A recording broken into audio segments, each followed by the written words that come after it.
sounds like you're conceding when you say Bryce Young's going to tear up the secondary regardless. It sounds like you're either conceding a loss or you're conceding a shootout. So I think the shootout is much more how I'm leaning.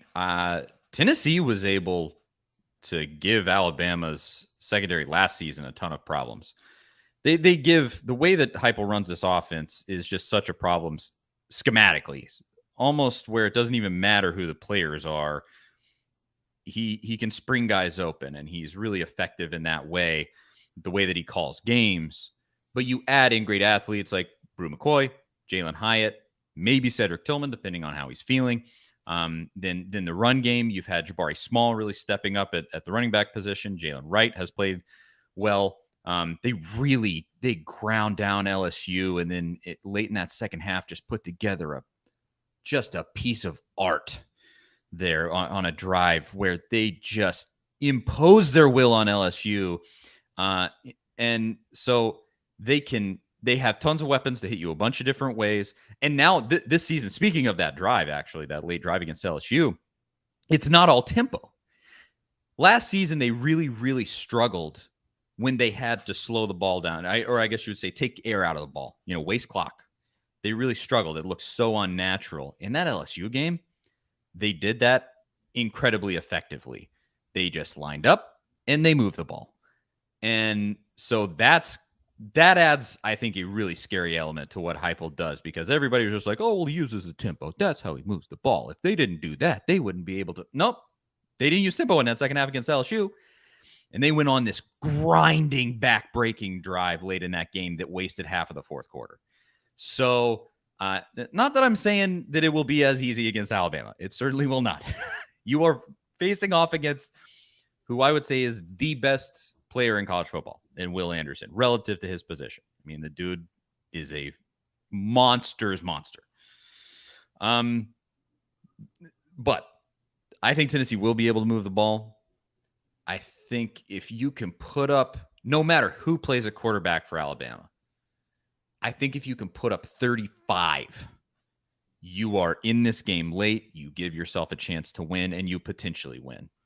If Milroe plays quarterback for Alabama, I think it is not likely.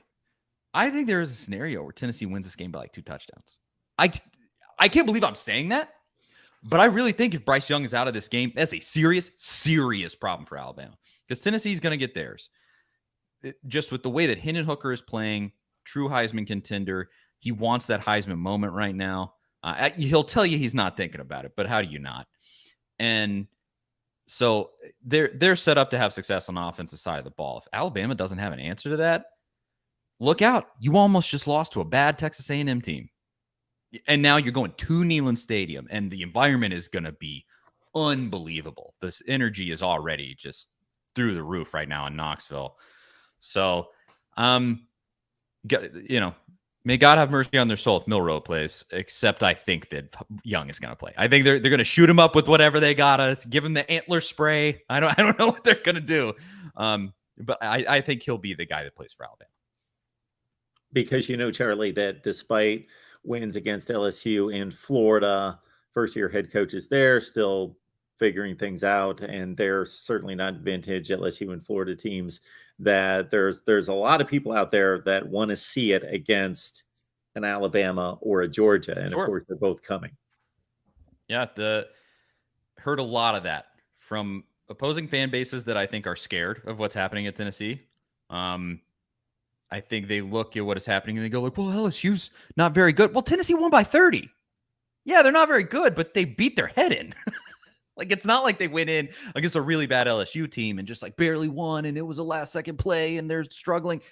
They had a 17-point lead against Florida. They beat the absolute crap out of LSU. The only game that I think is an outlier at all is that Pitt game. But ultimately, I think Tennessee was still kind of getting their legs under them in that game. It was the second game of the season, and they weren't totally gelling yet. They're getting better every week. This team is just looking better and better and better and better. And I think the only thing that will stop Tennessee from playing good, focused football is Tennessee. Alabama's very good. They will have a major talent advantage. But Tennessee, I think the thing that gives them a big leg up is Josh Heupel is already excuse my French, a balls to the wall guy. He already just goes for it. And now you're coming into a game where this might not be the best framing possible, but for lack of a better word, you have nothing to lose. Realistically, you can lose this game and still, I said that last week on this show. You can lose this game, still play for the SEC East against Georgia, as long as you don't lose until you play Georgia. You can lose against Alabama and still play for the SEC East. So you almost virtually have nothing to lose. You're not going to drop out of the top 10 for losing to Alabama. Nobody's going to dock you for that. And so it's, you already have a coach that is incredibly aggressive, and he's going to come in with a mentality of we're playing with house money. That's horrifying if you're Alabama, a team that is supremely confident at the moment, playing with reckless abandon, playing with this sort of nothing to lose mentality. And I don't know. Maybe Alabama comes in angry. Saban, has them practice till they're dead on the ground this week, and they come in just with a bulldog mentality and beat Tennessee down. I don't know. That is also a possibility. I think Saban is the best coach of all time. What are you going to do? But there has not been an opportunity for Tennessee to beat Alabama like this since they won in 2006. I mean, realistically, I think it is as good as it will probably ever get against Nick Saban. Although there have been a few scares as huge underdogs. Yeah. There was 2009, which was arguably one of Saban's best teams ever. Came down to a field goal. Goals. Yeah, came down to a blocked field goal.